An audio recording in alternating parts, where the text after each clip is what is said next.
그럼 뭘 하자는 건가요, 그러면? 국채 발행을 하면 결국 정부의 신용도가 떨어지게 되고 정부 신용도가 떨어지면 원화의 가치가 떨어지게 됩니다. 연간 대한민국 등록금 총액이 15조 원 가까이 됩니다. 네. 근데 그것에 대해 가지고 성공적으로 한 6, 7조 원 정도의 자금을 동원하는 것은 문제가 없는 상황이거든요.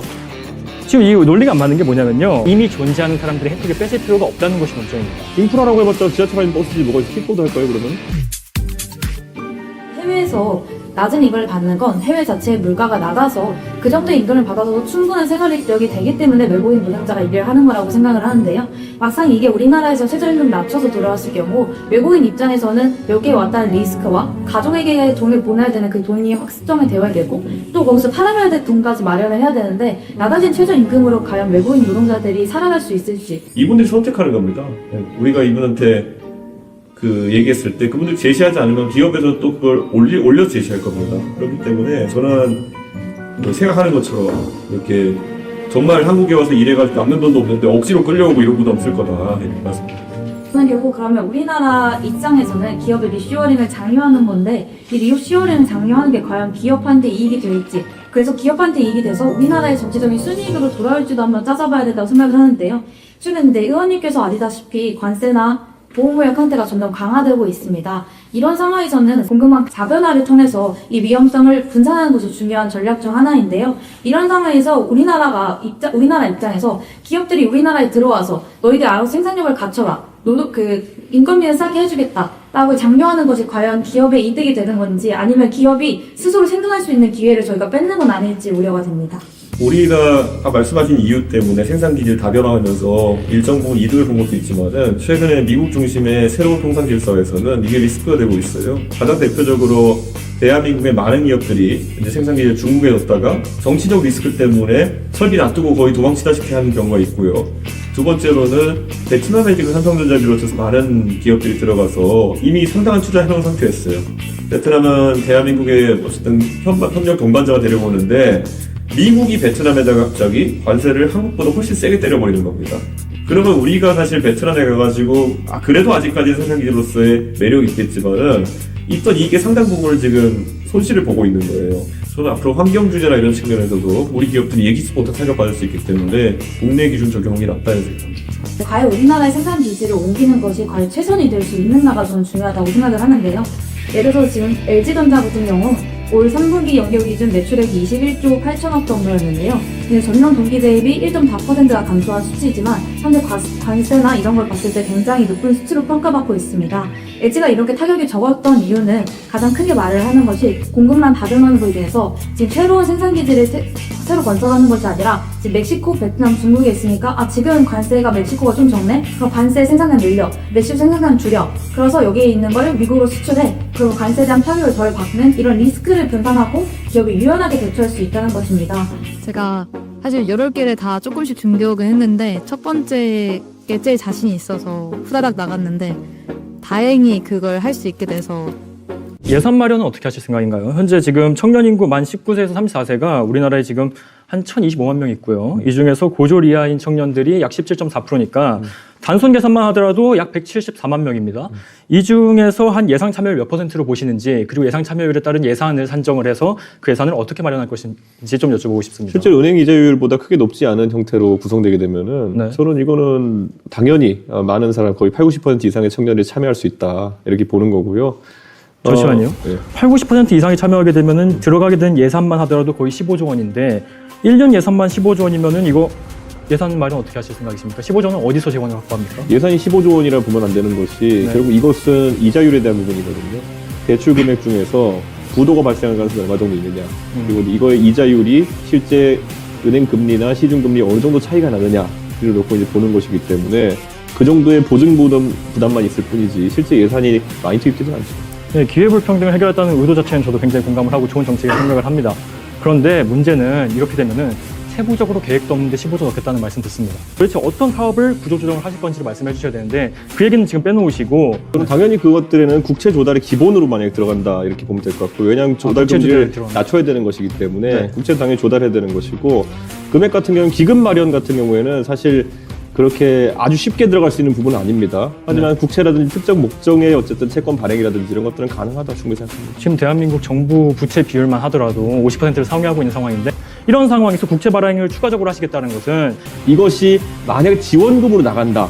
그렇게 했을 때는 상당한 조세와 재정 부담이 들어오겠지만은 듣는 학자금이 문제 안 됐던 이유는 뭐냐면은 국세청에 소득이 발생하면 인류로 떼가기 때문에 이걸 부도내는 것이 거의 불가능합니다. 그러면은 지금 은행에게 일단 대출을 하도록 권유를 하고 대출해줬을 때 비교가 되는 이제 이 금리의 차이를 국가청에서 보조를 하시겠다 이 말씀이신 거죠? 상환 시점 자체가 그리고 상당 부분 지연되기 때문에 소득이 발생하는 시점에 이제 갚도록 되어 있는 게 든든 학자금 제도인 것처럼 이 든든 출발자금 같은 경우에도 소득 발생 시점까지 20대 초반에 만약에 대출 받는다 한다면은 최대 길게는 한 7, 8년까지도 최초 상환 시점이 늦어질 수 있는 것이기 때문에 그에 대한 이자 부담 정도가 아마 은행이 추가로 발생하는 비용일 것이고 그에 대한 지원이 필요할 거라고 봅니다. 네. 그리고 저는 이제 상환 시점이 늦춰졌기 때문에 괜찮다라는 말씀하셨는데 2000년대 초반에 IMF 끝나고 나서 정부에서는 소득주도 성장을 이제 지원을 함으로써 무분별한 카드 발급을 많이 해줬습니다. 이러다 보면은 그때 당시에 청년층의 신용불량자가 되는 문제들이 굉장히 심각한 사회 문제로서 대두가 되었거든요. 청년들은 경제관념이 부족한데 이 사람들한테 마치 카드 돌려막기 하는 것처럼 이렇게 쉽게 저금리로 무담보로 이렇게 돈을 빌려주게 되면 문제 발생하는 거 아닙니까? 지금 지금 말씀하신 동등한 얘기는 동등하게도 든든 학자금 제도에도 적용되는 것이거든요. 그렇죠. 사실 지금 대학을 가가지고 대학을 통해서 뭐 큰 배움을 얻는 경우도 있겠지만은 실제 그럼 나중에 경제활동에 참여하지 못하는 경우 충분히 생길 수 있는 거거든요. 그 제도도 그러면 그대로 비판하시려고 하십니까? 네, 비판하겠습니다. 그럼 든든 학자금 제도라든지 이런 취업부 상환제에 대해서 전반적으로 그러면 이거는 입법 취지에 반대하시는 거예요? 제가 지금 반대하는 것은 고졸 이하 청년들의 형평성을 강화하겠다고 해서 낸 정책인데 지금 이 논리가 안 맞는 게 이 무임승차 공약도 마찬가지입니다. 지금 서울에 있는 노인들은 무임승차 혜택을 받는데 지방에 있는 노인들은 무임승차 혜택을 받지 못하므로 이 지방에 있는 사람들의 여건을 개선하는 것이 아니라 서울에 있는 사람들의 무임승차 제도를 폐지함으로써 이 사람들의 혜택을 뺏고 똑같이 만든 다음에 그 다음에 새로운 제도를 만들어서 통일화하겠다는 거거든요. 그럼 이것도 마찬가지로 든든 출발 자금을 만들 거라면은 굳이 뭐하러 왜 고졸 이하 청년들의 형평성을 맞추기 위해서 새로운 걸 개설합니까? 이 논리대로라면은 이미 존재하는 학자금을 빼버리고 똑같이 통일해야 되는 거 아닙니까? 지방과 이거 교통격차 같은 경우에는요, 비견되는 수단이 있을 수가 없는 겁니다. 왜냐하면 지금 우리가 국유철도라든지 지하철 같은 경우에는 무임승차를 할 수 있게 되어 있는데 지방에 지하철이 없는 경우에는 똑같은 걸 제공할 수가 없잖아요. 그렇기 때문에 이 제도를 재설계해야 된다 이런 말씀을 드리는 거죠. 이게 그래서 저는 개인적으로는 지방 노인들의 여건을 개설하고 인프라 접근성을 향상시키는 방향으로 했으면 좋겠다 생각을 하는데 그게 오히려 제가 봤을 때는 굉장히 두리뭉실하게 끝내는 것이 그럼 지방에 예를 들어 순천시에 지하철을 깔자는 얘기인지 그러면 지금 서울에 있는 노인들의 요건과 비슷한 걸 맞춰주려면 어떤 제도를 해야 될까요? 이 부분 제가 다음에 시간이 나면 같이 토론할 수 있으면 좋겠습니다. 무상버스라도 할까요? 무상버스 반대합니다. 그럼 뭘 하자는 거예요? 그러면? 아니요. 지금 인프라 무상버스도? 접근성을 해야 되는 것이지 이미 존재하는 사람들의 혜택을 뺏을 필요가 없다는 것이 문제입니다. 인프라라고 해봤자 지하철 아닌 버스지 뭐가 있어? 킥보드 할까요 그러면? 그런데 이거를 접근성을 강화하는 것이 중요한데 왜 굳이 이미 존재하는 사람들의 혜택을 뺏어야지만 이것이 가능하다고 생각을 하시는 거예요? 왜냐하면 예전에 노인 인구가 3, 4% 되던 시절에 네. 그게 단순히 그 당시에는 비용이 크게 부담되지 않는다 생각해서 전두환 정부 시절에 그냥 만들어 놓은 제도인데 노인 인구 비율이 어느 도시나 이제 20%를 상회하는 수준까지 가게 되면서 상당한 비용 왜곡이 발생하고 있기 때문이겠죠. 그러니까 저는 그래서 이걸 정상화하기 위해 가지고는 수단을 가리지 않고 바우처 형태로 지원하는 게 낫겠다라고 얘기한 건데 아까 순천에 대해서는 결국 그냥 인프라 개선 이런 거는 흔히 정치인들이 할 말 없을 때 하는 얘기고 인프라는 버스 아니면 지하철이지 뭐가 있어요. 네, 할 말이 없어서 한 게 맞습니다. 예. 인정하겠습니다. 네. 다른 프레임을 제시를 했을 경우 아니요 그것은 논점과 어긋나기 때문에 제가 답변하지 않겠습니다. 그것은 제가 답변해야 될 문제가 아닙니다. 라고 말씀을 드리려고 미리 준비를 했었는데 이걸 현장에서 당해보니까 이게 쉽지가 않더라고요. 네, 이번에 법인세를 지방에 자치권을 부여해서 지방의 경쟁력을 강화시켜주는 공약을 내세우셨는데요. 저도 겉으로 보기에는 굉장히 좋은 정책이라고 처음에 생각을 했습니다. 근데 깊게 들어가 보니까 크게 두 가지 측면에서 부작용이 있다고 생각합니다. 우선 첫 번째로 지방에게 실질적인 경쟁력을 줄 수 있는가에 대해서 의문이 있고 그리고 두 번째로 대한민국 전체 세수가 줄어든다고 생각합니다. 실제 공약 설명 자료에 보면은 중앙정부에서 지방정부를 의무적으로 교부하는 교부금을 조정하여 지방자치단체의 자유와 책임 정치를 구현할 것이라고 써있는데요. 하지만은 이 정책으로 지방이 완전하게 독립하기에는 너무나 적은 금액이라 생각해서 완전한 독립 정책이 아닐 뿐더러 한국 특성상 지방 재정 자립 자체가 쉽지 않다고 생각합니다. 그래가지고 이 법인세 30%를 지방으로 이양한다 한들 과연 지방의 경쟁력이 늘어나는 것도 의문이 되고요. 결과적으로는 대한민국이 전체 세수만 줄어드는 것이 아닌가 하는 의문이 듭니다. 저는 결국 산업의 이전이라는 걸 위해 가지고는 기업들은 합리적으로 자신들의 비용을 판단해서 움직일 거라고 생각을 해요. 우리가 지금까지 그런 경제 논리가 아니라 정치 논리로 지방을 뭘 이전해 보려고 하니까 자꾸 공기업이라든지 아니면 산업기관들 옮기면서 정책을 펼쳐왔는데요. 그렇게 했을 때 오히려 경제가 따라가지 않는다는 걸 저희가 확인한 거거든요. 20, 30년 전에 이런 논쟁이 있었다면은 지방 살리기 위해 가지고 공공시설을 이전하는 것이 그 지역에 도움이 된다. 이걸 얘기할 수 있겠지만은 이제는 방법이 그게 뭐 아주 효율적이지 않다고 이제 검증이 되는 상황이거든요. 저는 기업 같은 경우에는 아까 말했듯이 우리가 기업에 대한 자잘한 보조금도 많이 주고 이렇게 하지만은 결국은 인건비와 세금이 가장 큰 비용이다 이렇게 보거든요. 근데 여기서 인건비는 하방 경직성이 어느 정도 있으니까 최저임금 내놓는 거로 그래서 그 다음에 제한할 수 있는 게 법인세율을 꼭 경쟁하는 거다를 말씀드리고 우리 법인세는 완전히 지금 국세 플러스 지금 지방세 비율이 10분의 1이거든요. 그 10분의 1에 아무리 낮춰준다 하더라도 크게 매력이 없는 거예요. 그래서 이 비율을 조정해가지고 한 7대 3까지는 가볼 수 있지 않을까. 그럼 3에 해당하는 부분을 올리고 낮추고 하면서 지방끼리 경쟁할 수 있지 않을까. 이런 생각을 좀 하거든요. 이 정책의 목적이 그 공약 설명 페이지에 보면은 그 지방이 그 경쟁을 해가지고 기업을 유치하고 지방이 발전할 수 있다라는 건데 결국에 그런 실질적으로 뭐 지방이 소멸되는 지역들이 그런 경쟁에서 승리하기 위해서는 지금 현재 공장들이 있는 뭐 평택, 화성, 용인 등이랑 경쟁을 해야 되는데 결국 그 지역에 있는 그런 지역들도 법인세를 낮추게 된다면 서로가 똑같이 법인세를 낮췄을 때 기업 입장에서는 당연히 반도체 클러스터들이 이미 있는 지역들을 선택하는 것이 더 용이하고 그래서 그런 용인, 평택, 화성 같은 지역들이 똑같이 법인세를 낮추면은 결국에 지방은 경쟁에서 탈락할 수밖에 없는 것이고 그렇게 되면 결국 대한민국 전체 세수에서 법인세의 그 30% 부분이 감소하는 부분만 남는 게 아닌가라는 게 저의 우려점입니다. 이미 그러니까 뭐 용지를 무상 제공하고 뭐 어떤 뭐 지자체 권한 안에 있는 용수 비용이나 이런 것들을 깎아준다고 하는 것 자체가 이미 그 경쟁이 시작된 거거든요. 근데 잘 생각해보면 SK하이닉스가 요즘 뭐 1년에 이익이 뭐 60조, 80조 이렇게 난다 이렇게 하는데 그러면 여기서 지방세분으로 만약에 법인세를 30% 잡게 되면요. 이게 아마 용지 공급해주는 것보다 훨씬 큰 혜택이 될 거기 때문에 저는 이것을 감내할 수 있는 지자체라고 한다면은 유치 경쟁에 더 뛰어들어서 할 말이 있을 거다. 네, 하지만 그런 재량권이 그런 구미시 같은 데에만 부여된다면 저는 긍정적이라고 생각합니다. 근데 결국에는 지방들이 다 가지게 된다면 평택, 용인, 화성 같은 데도 결국 법인세를 낮출 수가 있고 그러면 기업이 둘 다 법인세를 낮췄을 때 그럼 평택, 화성, 용인이 선택이 더 잘 될 것이다라고 말씀을 드린 것이고 그렇게 되면 결국엔 법인세가 내려가서 한국 전체의 세수가 떨어진다라는 것을 저는 지적해드린 것이고요. 근데 최저임금을 지자체별로 이제 30% 범위 내에서 조정하게 했을 때 달성하는 효과가 리니어할 수 있다는 말씀 드리고 싶습니다. 왜 그러냐 하면 최저임금이 이미 전국적으로 일괄 적용을 하고 있으나 지역 적차에 따라서 어느 정도 임금 시장이 이미 반영되어 있다고 했습니다. 또 질문 드리고 싶은 것이 해당 정책이 기대하는 목표 중에 소도시에서 고용 창출 효과를 이제 보장할 수 있다는 것이 있습니다. 그러나 이제 제가 드리고 싶은 말씀은 이 소도시에서 고용 창출 효과를 위해서 최저임금을 낮추게 하더라도 소도시의 경제가 오히려 비활성화될 수 있다. 그러니까 최저임금이 예를 들어 우리가 뭐 대구나 이 지역에 이제 낮춘다고 했을 때 그러면 소득 격차가 뭐 예를 들어 뭐 진짜 작정하고 풀로 뭐 제가 제시한 것처럼 30% 낮춘다 생각해 보면은 한 달에 소득이 한 60, 70 차이 날 거예요. 예. 그러면 그러면 이 사람이 그러면 기존대로 최저임금을 주는 서울로 거주 이전하는 정도의 상황이 되느냐. 그 주거비에서 이미 그 차이가 상쇄가 되거든요. 그러면 생활비 차이가 상당히 나기 시작하고 있어요. 거주 이전이 일어나지 않을 거다 저는 있거든요.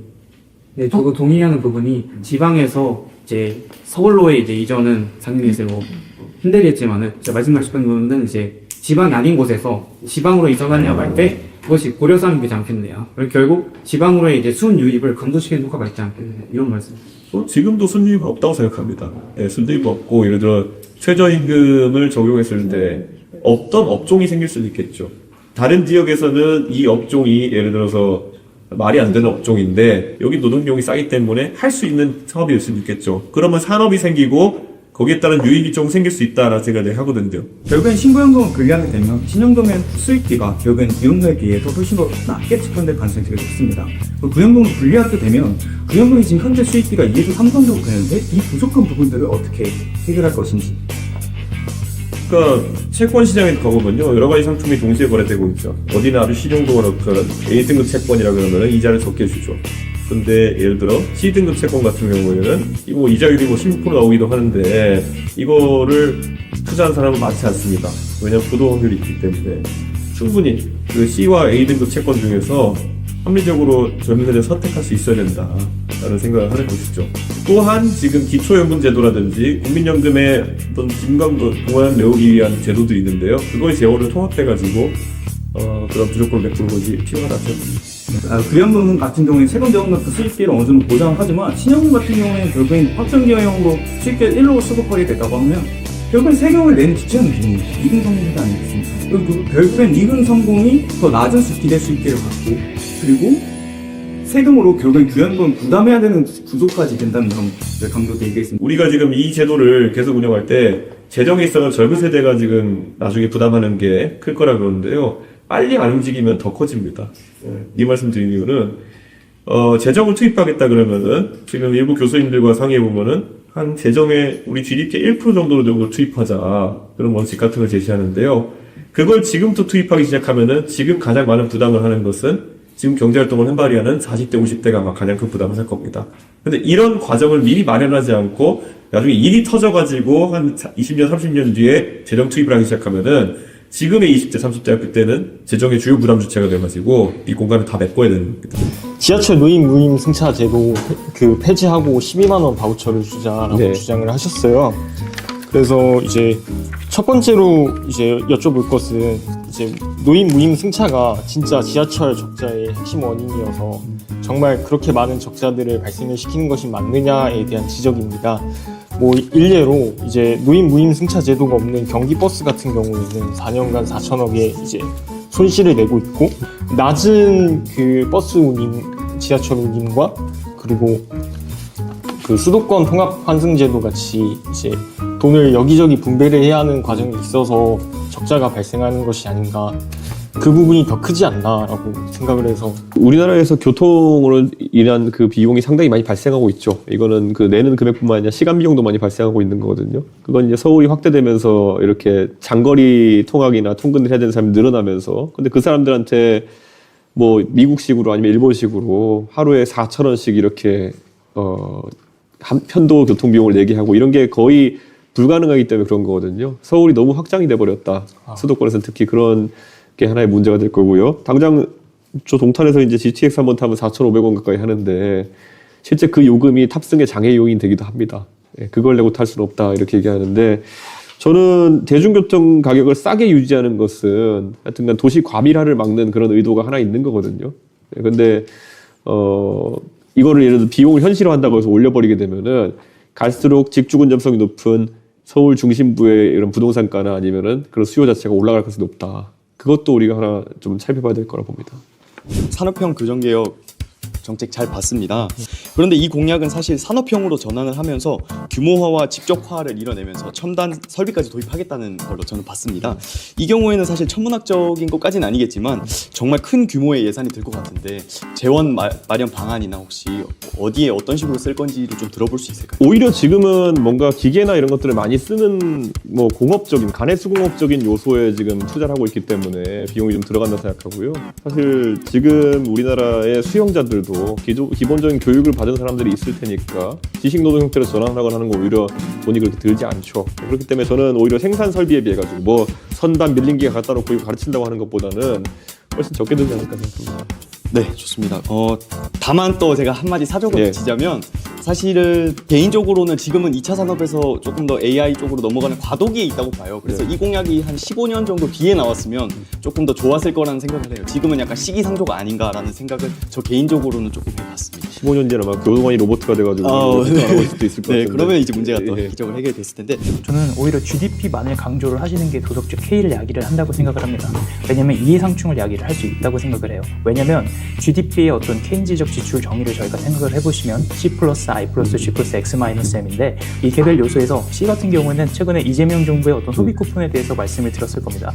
그런 것들에 대해서 전체적인 비탄력적이지만 전체 60-70%의 많은 비중을 차지하다 보니까 GDP 요소를 올리기 위해서는 이런 소비 쿠폰을 많이 발포를 해야 되는 그런 여건들이 발생을 합니다. 그렇기 때문에 GDP를 강조를 하게 되면 이러한 인플레이션을 조금 가늠을 하지 않은 채로 그러한 어떤 포퓰리즘 중심의 어떤 정책들이 구성이 될 수도 있고, 동시에 I는 저희가 투자와 관련된 것들이다 보니까 금리와 밀접한 연관관계들이 있습니다. 특히 중앙은행과 밀접한 관계들이 있기 때문에 최근에 이제 트럼프가 저기 이제 마이런이나 아니면 베센트 재무장관을 이제 연준의 어떤 전반적인 은행장으로 이제 바꾸려고 하는 그런 시도를 미뤄 보았을 때 실제 정치적인 압력들이 그런 식으로 행사가 될 수도 있다고 생각을 하고, 마지막으로 정부 지출 같은 경우에는 이제 대표적인 예시로는 이제 부동산 경기와 관련된 것들이 있습니다. 부동산 경기와 관련된 것들은 사실 GDP와 아주 예민한 관계들이기 때문에 그런 부분에서 이제 저희가 토목이나 건설이나 이런 경기들에 대해서 좀 부양일변도의 그런 양상들이 많이 야기될 수가 있습니다. 그래서 이런 구체적인 예시를 들어서 실제 이해상충들이 발생을 하게 된다고 생각을 합니다. 그러니까 장기적 지표로 봤을 때 저희가 부동산 시장을 안정화시켜야 된다거나 통화정책을 안정화시켜야 되거나 인플레이션을 관리를 해야 된다는 그런 거시적 목표가 아니라 장기적 목표로 이것들이 발생을 하기 때문에 이러한 차원에서 사실은 저는 이해상충들이 발생을 한다고 생각을 하고, 단기 지표를 중심으로 오히려 그 고위 공무원들이 그런 것들을 중점적으로 판단을 하기 때문에 도덕적 해이가 발생을 한다고 생각을 합니다. 대표님은 어떻게 생각하시나요? 굉장히 중요한 지적이고, 이게 사실 CEO 컴펜세이션을 정할 때도 보면 CEO가 회사를 경영할 때 어떤 지표에 맞춰가지고, 그래서 전문 경영이라는 사람들이 보통 그 지표 최적화를 해가지고 기업의 경쟁력을 갉아먹는 경우가 있었기 때문에 똑같이 우리가 다뤄볼 수 있는 문제다 이렇게 보는데, 전문 경영인에 대해 가지고 국가에서 적어도 공무원으로서 고위공무원단에 끼는 사람 정도라면은 조금의 직업의 경직성을 갖고 있습니다. 그렇기 때문에 보통 CEO 컴펜세이션에서 그런 문제가 발생해가지고 단기적인 지표를 상승시켜 놓고 차후 투자를 미룬다든지 이런 식의 행태가 나왔을 때 한 3-4년 정도, 2-3년 정도는 본인이 그 임기 동안에 그렇게 버틸 수 있을지 모르겠지만은 고위공무원단 같은 경우에는 한 10년 가까운 생활을 거기서 한다고 했을 때 1급 이상부터 해서 그거는 그런 단기적인 처방만으로 버티기는 어려운 상황이 될 것이다. 저는 그렇게 생각하기 때문에 타임프레임이 좀 긴 것이 차이가 아닐까 그런 생각합니다. 일단 지금 아직까지는 이제 토론 스킬이나 이런 거 있어서 두 발씩으로 말한다든지 아니면 시간 효율적으로 말한다든지 이런 능력이 좀 부족할 거기 때문에 그걸 너무 압박하지 않으려고 했어요. 우선은 오늘은 논리 구성력이나 이런 것들을 한번 보려고 했기 때문에 이렇게 했고요. 나중에 가면 이제 뭐 좀 적응되면은 좀 더 압박을 많이 하지 않을까 생각합니다.